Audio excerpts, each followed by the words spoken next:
Uno de los primeros puntos que tenemos que hacer en nivel 5 dentro de la empresa es el análisis de objetivos. Entonces digamos que mañana voy a trabajar con un consultor, un lead price CMMI, y tengo que implementar el CMMI 5. Tenemos como base que nuestra empresa ya es nivel 3, ya está trabajando desde hace mucho tiempo. Y una otra de las cosas que es importante, una empresa para lograr nivel 5 antes tiene que haber trabajado en nivel 2, nivel 3 y tener una cierta experiencia trabajando en nivel 3, ¿vale? Tiene que tener bastantes datos. Se puede saltar del nivel 3 a 4 y después del 4 a 5. Esto depende del nivel de madurez de la empresa, depende de cómo el lead price ve a tu empresa. Pero siempre hay que pasar por los otros pasos anteriores. Es muy difícil que una empresa llegue en primer día y diga al consultor, vale, yo quiero nivel 5, quiero que mi empresa logre nivel 5, si nunca había pasado antes por un assessment, por una evaluación, un appraisal de la empresa anteriormente. Eso es muy difícil. Entonces tengo que pasar antes por determinados niveles. Una vez que he pasado por esos niveles, yo por ejemplo estoy en nivel 3, quiero saltar a nivel 5, que esto sí es posible, tengo que analizar los objetivos de mi empresa. Por ejemplo, en este caso, estamos hablando de los objetivos estratégicos. Recordad lo que había comentado antes de objetivos estratégicos. ¿Qué serían objetivos estratégicos? Por ejemplo, tengo mi empresa que yo quiero, digamos, a nivel 2014, yo quería que nuestro nivel de facturación sea 50% superior al nivel actual, ¿no? O sea, este es un objetivo estratégico de mi empresa. Yo quiero aumentar la facturación. O en el segundo caso, digamos, que en 2013 nuestra cuota de penetración en el mercado chino será el 35% del total mismo.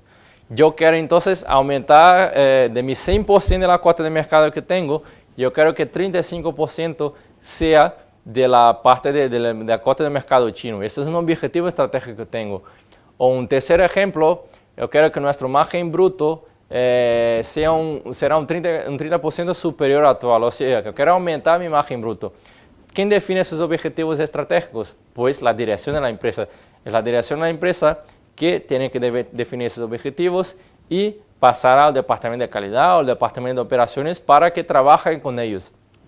Esos objetivos estratégicos en futuro se transformarán en objetivos tácticos. ¿Qué tengo que hacer con mis objetivos estratégicos? Hago un análisis táctico y transformo esos objetivos estratégicos, hago una descomposición y transformo estratégico en táctico. ¿Por qué? Porque cuando estamos hablando, por ejemplo, de aumentar un margen bruto en un 30%, perfecto. Pues ¿cómo hacemos esto? Utilizando estadística, utilizando procesos. Yo estoy en una empresa, digamos, de prestaciones de servicios. Yo hago mantenimiento de aplicaciones. ¿Cómo transformo este objetivo estratégico de aumento de la margen en un 30% en algo plausible? Pues yo tengo que transformar una descomposición jerárquica que digo de ese objetivo estratégico en indicadores dentro de mi empresa. Pues ¿qué serían, por ejemplo, formulaciones típicas de objetivos tácticos? Si estoy hablando, el desvío en la entrega de los hitos intermedios será inferior al 3%. Pues estoy hablando de desvío en las entregas. Si yo quiero aumentar un margen, si yo estoy disminuyendo el desvío de la entrega de mis hitos, yo estoy acotando el tiempo que estoy entregando mi proyecto. Si yo tengo estimaciones buenas que tardan menos tiempo, yo puedo cobrar más de un cliente, entregar proyectos antes, ¿vale? Y así yo tengo más proyectos durante el año. Si antes yo tenía una media de 3 proyectos, si estoy teniendo una desviación aquí en la entrega inferior a un 30% de la duración de los mismos, lo que estoy haciendo es que puedo tal vez lograr que en vez de 3 proyectos por año, yo tenga 4 proyectos por año. O sea, estoy aumentando la margen porque estoy incluyendo un proyecto más dentro de mi proyecto. Puedo estar hablando de objetivo táctico que sería el desvío del coste estimado versus el coste real inferior al 5%. ¿Qué significa esto? Que cuando empiezo un proyecto, yo tengo un coste estimado, tengo un coste que será lo que he estimado al principio, pero cuando llego al final de mi proyecto tengo un coste real. Es bastante posible que el estimado sea diferente del real. Podemos decir que casi un 90-100% de los proyectos existe una desviación entre lo que he estimado y lo que es real, tanto en estimación como en estimación de plazo, como estimación de coste. Pero si yo defino valores que no pueden ser mayores que un 5%, que siempre tienen que estar dentro de ese 5%, yo estoy hablando que la desviación será pequeña. Desde el principio de mi proyecto, la dirección sabrá que yo nunca voy a desviar de ese 5%, o sea que yo puedo estimar bastante bien tanto el plazo como el coste de mi proyecto. En este caso estamos hablando de coste, ¿por qué? Porque estamos hablando del ejemplo anterior de la margen bruta de aumentar un 30%. Y por ejemplo, un último ejemplo de un análisis táctico, transformar un objetivo estratégico en un objetivo táctico, sería lo de defectos encontrados por el cliente versus los defectos encontrados internamente, que sea inferior al 5%. ¿Esto qué significa? Que cuando entrega un producto al cliente, que la cantidad de defectos que el cliente entrega, que el cliente ve, que el cliente hace con sus pruebas de aceptación, tiene que ser inferior al 5%. O sea, que mis pruebas tienen que ser buenas internamente para el cliente no vea una cantidad muy alta de defectos y con esto el producto esté el cuanto antes funcionando dentro del cliente. O sea, que además mejorará también en términos de garantía. O sea, tengo un producto que entrega al cliente que es bueno, que es fiable. Mi tiempo de garantía, que suele ser siempre lo mismo, digamos unos 6 meses, pero este tiempo, durante esos 6 meses, si he entregado algo bueno para el cliente, la cantidad de veces que el cliente me puede pedir una intervención para mejorar algo, para mejorar un bug o un error dentro de mi software, por ejemplo, será más pequeño, porque si un producto es estable, es fiable, esto casi nunca pasará. Entonces, tengo mis objetivos estratégicos, tengo mis objetivos tácticos definidos, yo tengo que hablar ahora de la consolidación de las líneas base. Pues, ¿qué sería esto? Tengo mis procesos iniciales que yo tengo que transformar en subprocesos relevantes. En este gráfico aquí, yo veo esto que estoy hablando, objetivos de negocio, que aquí entre medias estaré hablando de los objetivos tácticos, hago una matriz de decomposición de mis procesos para definir objetivos de proyecto y llegar en mis líneas base y mis modelos predictivos. ¿Esto qué sería? Tengo objetivos de negocio, transformo en objetivos tácticos y hago una matriz de decomposición de procesos. ¿Qué sería esto? Pues definir cuáles son los procesos dentro de mi empresa que lograrán esos objetivos tácticos. Yo tengo mis procesos, pero no todos dentro de mi empresa serán los procesos donde tengo que actuar para lograr esos objetivos tácticos y después mis objetivos estratégicos. Por ejemplo, dentro de mi empresa, en Aspe Consulting, tenemos alrededor de 20 procesos. Si yo quiero hacer una determinada mejora, no tengo que actuar en todos los 20 procesos. Tengo que definir algunos que son los procesos que estarán adecuados, que estarán relacionados con estos objetivos, estas mejoras que tengo que hacer. Entonces, defino mi matriz de decomposición de procesos, cuáles son los procesos que tengo que utilizar. Después, transformo en objetivos de proyecto. ¿Qué sería objetivo de proyecto? Los valores que tengo que controlar para lograr esta mejora. Y a partir de ahí, defino mi línea base y mis modelos predictivos que voy a utilizar dentro de la empresa.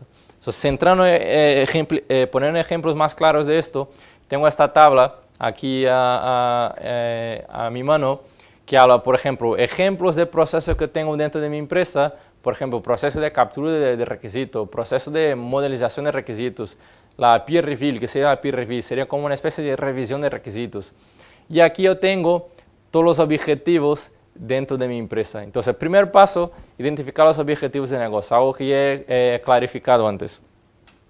El segundo paso, dentro de esta tabla, para cada objetivo, ¿vale? Tengo que definir los procesos claves. Mira lo que había comentado antes, que yo tengo mis objetivos aquí, varios, ¿vale?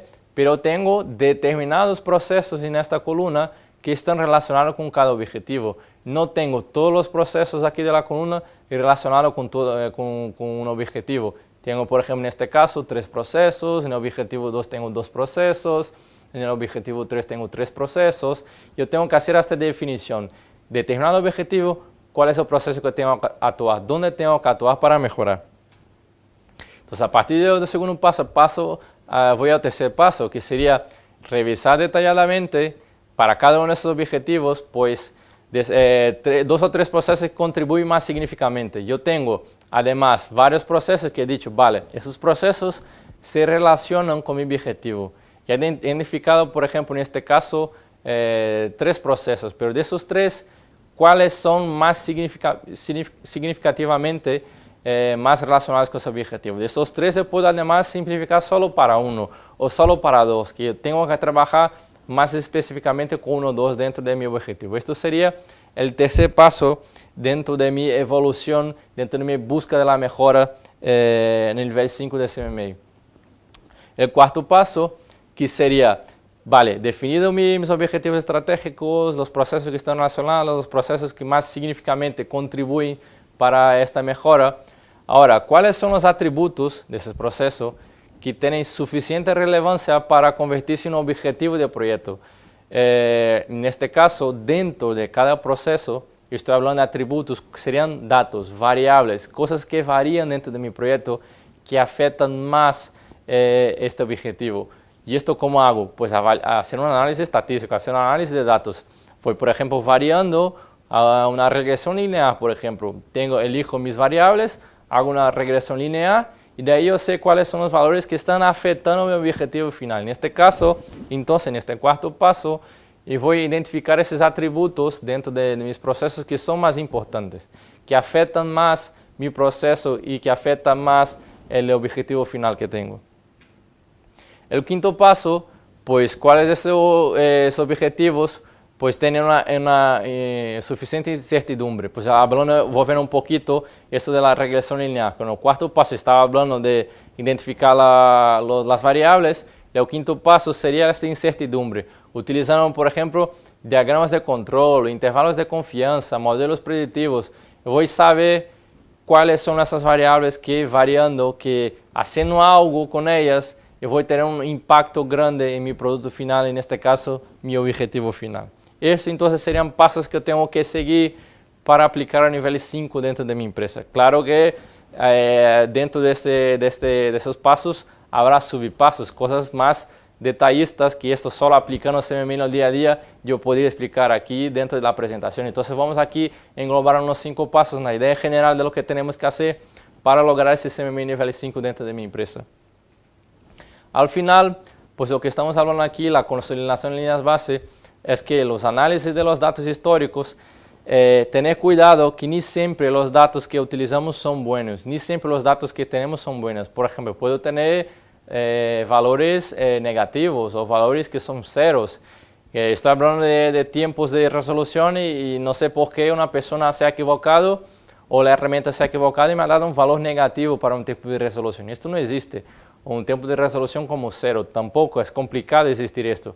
Entonces hay que hacer como una especie de limpieza, de quitar esos datos que no son significativamente buenos, dejar siempre datos que yo puedo utilizar para hacer mi análisis de datos, para hacer mi análisis estadístico. Entonces, no todos los datos, mi histórico de datos son útiles, tener claro esto, controlar esos datos, validar que esos datos son buenos y que existen. Y para ello, ¿cómo voy a hacer esto? ¿Qué será necesario para hacer esto? Pues validar la frecuencia de producción de esos datos, cómo se está generando esos datos, cómo se están generando, validar que no existen valores sin sentido, lo que había comentado de valores negativos, seleccionar las variables que serán analizadas antes de hacer ese proceso, tener claro todo esto antes de empezar a hacer este análisis estadístico. El último punto de la presentación sería hablar, pues vale, ya tengo todo, ya tengo los objetivos estratégicos definidos, he definido los objetivos tácticos. A partir de ahí, he definido cuáles son los procesos que están enlazados, que están relacionados con mis objetivos, cuáles son las variables que dentro de mis procesos que afectan bastante mi objetivo final, que son variables que tengo que controlar, utilizando las líneas bases, utilizando mis modelos predictivos, utilizando simulaciones de Monte Carlo. Y ahora, pues llega el paso final, que sería, digamos, uno de los puntos, en mi opinión, que es más importante dentro de una optimización dentro de una empresa para lograr nivel 5, para seguir manteniendo ese nivel 5, que es la creación de modelos predictivos, ¿vale? El modelo predictivo es algo que suele utilizar básicamente simulaciones de Monte Carlo, pero se puede utilizar, por ejemplo, en red bayesianas, pero es algo más complicado. Generalmente son simulaciones de Monte Carlo. Utilizan herramientas de mercado, puedo citar, por ejemplo, Crystal Ball, que es una herramienta de Oracle, que hace simulaciones de Monte Carlo, una herramienta gratuita que se llama Simular, que es una herramienta que también se puede utilizar simulaciones de Monte Carlo. Pues, ¿qué hago con esto? Pues, los puntos que tengo que tener claro, que tengo que considerar al hacer los modelos predictivos es que siempre raíz estadística, probabilística y siempre tratando de hacer simulaciones. Al crear un modelo predictivo hago simulaciones, basando en datos. siempre predicen salidas intermedias o finales. No puedo predecir una salida inicial, no puedo hacer un modelo para predecir algo del principio. Yo puedo predecir algo entre medias o algo final. Deben utilizar como entrada factores controlables para las predicciones. Son esos valores que había dicho antes, que yo sé que variando pueden afectar mi objetivo final. Entonces yo tengo que utilizar variables que yo puedo controlar. Si yo tengo una variable que yo no controlo, por ejemplo, cantidad de tickets que me llegan por mes, yo no puedo controlar ese valor. Esto depende de mi cliente. Esto no puede ser una variable que yo voy a controlar, que voy a verificar todos los días, todos los meses. Yo la puedo dejar ahí, pero es difícil de una variable esa que no es controlable de analizar. Y deben permitir esos modelos predictivos, deben permitir un ajuste de parámetros. O sea, volviendo atrás en un modelo que había comentado, el modelo de gestión de calidad que había dicho, que podría tener una cantidad de incidencias en un principio, que había predecido que en la parte de requisitos en desarrollo de mi producto iba a tener 10 incidencias, pero al empezar a desarrollar mi producto dentro de mi proyecto he visto que solo habían 5 incidencias. O sea, mi modelo predictivo tiene que poder coger ese nuevo valor, que serían 5 incidencias en vez de 10, y incluir en mi modelo, volver a generar, volver a hacer una simulación y predecir nuevos datos, predecir nuevas salidas. El modelo predictivo tiene que ser capaz de hacer esto, ¿vale? Y finalizando entonces esto, la presentación, lo que sería de modelos predictivos, ¿qué hace las simulaciones de Monte Carlo con Cristabolo? Pues yo tengo el Cristabolo, que es un ejemplo de la herramienta que había comentado, es una herramienta que se puede utilizar. En el caso de personas que quieren utilizar herramientas gratuitas, hablo de Simular, que es una herramienta también bastante buena que se puede utilizar y no hay ningún problema. Entonces se genera esos valores aleatorios y digamos que hablar de un modelo de gestión de capacidad. Gestión de capacidad en un servicio de gestión de tickets. Yo tengo incidencias y peticiones. Yo tengo tiempo de análisis de una petición, tiempo de análisis de una incidencia, tiempo de resolución de una incidencia, tiempo de resolución de una petición, cantidad de incidencias que me llegan por día o por mes, mejor por día, que sería una simulación más adecuada. Tengo esta media, siempre hablando de medias, ¿vale? Pero la media siempre estará dentro de una distribución. Mejor decimos hacer una distribución.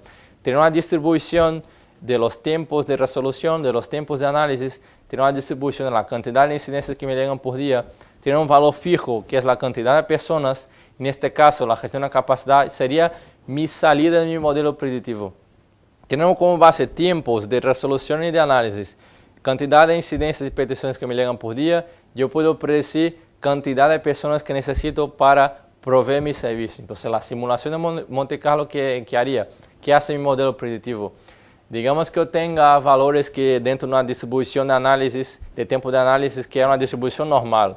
Yo sé que hay una media y dentro de valores mínimos y máximos. Y simulación va a simular este valor 1000 veces, 5000 veces, 10.000 veces, la cantidad de veces que yo quiera. Entonces mi modelo predictivo estará simulando esto varias veces y así no voy a tener solo un caso que yo tengo un caso bueno, voy a tener un caso bueno, un caso malo, un caso que sale de mi línea base, el caso que yo tengo menos incidencias que llegan por día, el caso de días que me llegan más incidencias, simulaciones que estarán siempre dentro de esa distribución, claro, que al final me darán un resultado final. Entonces, como he simulado 5000 veces valores que están dentro de esa distribución, que puede ser distribución normal, distribución gamma, distribución variable, simulando esos valores varias veces, yo tengo un resultado final, que es un resultado que digamos que puede ser clasificado como bueno, un resultado que está basado en la estadística, un resultado que está considerado eficaz, un resultado que está basado en el histórico de mi empresa. Tengo la cantidad de personas que doy por adecuada para proveer ese servicio. ¿Y qué puede pasar en este caso? Pues que tenía demasiadas personas trabajando en ese servicio, o sea que el modelo predictivo me da como respuesta que necesitaba 5 personas y actualmente estamos trabajando con 8 personas. En este caso puedo trabajar de tal manera que yo puedo quitar a esas 2 personas de mi servicio y alocar a esas personas en otro servicio que, por ejemplo, digamos que está sufriendo el caso contrario, que faltan personas para proveer el servicio. Entonces podría quitar las personas de ese servicio, alocar en otro servicio, así estoy siguiendo trabajando igual en ese servicio, pero mejorando el otro que estaría mal, que no estaría funcionando bien. es un ejemplo, por ejemplo, de un modelo predictivo de gestión de capacidad. Entonces, miren aquí este gráfico, Cristóbal entonces estará generando valores de números aleatorios para esos valores A y B, que aquí, por ejemplo, podría ser lo A, B, C y D, que en mi caso estoy hablando de tiempo de análisis, tiempo de resolución, de incidencias y peticiones, y también la cantidad de tickets, incidencias y peticiones que me llegan por día. Y el C, que es el valor que calcula mi modelo predictivo, eso sería la cantidad de personas que quiero predecir que sería necesario para proveer ese servicio. Entonces, Crystalball es una herramienta de simulación de Monte Carlo, que puede hablar de la simulación como antes, que me ayuda a crear ese modelo predictivo basado en un histórico de datos para lograr lo que quiero, en este caso, gestión de la capacidad. Entonces, finalizando la presentación, puedo decir que este tipo de estudio estadístico, este tipo de análisis de datos es complicado, por eso que es difícil encontrar empresas en el mercado que tengan ese nivel 5, no es fácil encontrar porque hace falta tener paciencia, hace falta tener datos, hace falta saber cómo actuar dentro de la empresa, hace falta tener gente capacitada. Se ve que es complicado porque hay veces que parece que podemos lograr algo con los datos y no es posible, o el cliente no está trasladando a la empresa datos buenos, o la herramienta que se utiliza no logra el tipo de información que necesitamos. Por ejemplo, necesitamos el tiempo de resolución, pero la herramienta solo me da el tiempo de inicio, el tiempo de cierre de un ticket, pero no sé el tiempo de resolución exacto, el tiempo que las personas dentro de mi servicio han trabajado en él, en este ticket. Llegar al nivel 5 es complicado, pero como hemos podido ver aquí, poco a poco es algo que se puede lograr, que podemos conseguir que las empresas lleguen a este objetivo final. Y como he presentado aquí, creo que ha sido un logro importante de ASPE y espero que vosotros hayan podido aprender un poco sobre esta información. Y caso estéis interesados sobre más cosas sobre el nivel 5 o sobre CMMI, aconsejo que entre en la página de cmmiinstitute.com, que es la empresa que, bueno, es digamos, la empresa que controla toda la información sobre CMMI. Aconsejo que busque información en conferencias como EROSPI, que es una conferencia europea que habla de mejoras de procesos de software. Aconsejo que entre en Google Scholar y busque artículos hablando de mejoras de procesos. Hay bastantes artículos publicados sobre este tema. Yo creo que para vosotros, para tener más ideas, para conocer más CMMI, toda esa información, muchas de ellas, si estáis logada dentro de la universidad, son una información que es gratuita, que se puede conseguir. Los modelos de CMMI, desarrollo, adquisición y servicios son gratuitos, se pueden descargar sin problema. Y los artículos, si estáis logados dentro de la intranet de la universidad, se puede conseguir sin problemas. Y dejo aquí con vosotros, espero que habéis podido entender toda la información y hasta la próxima.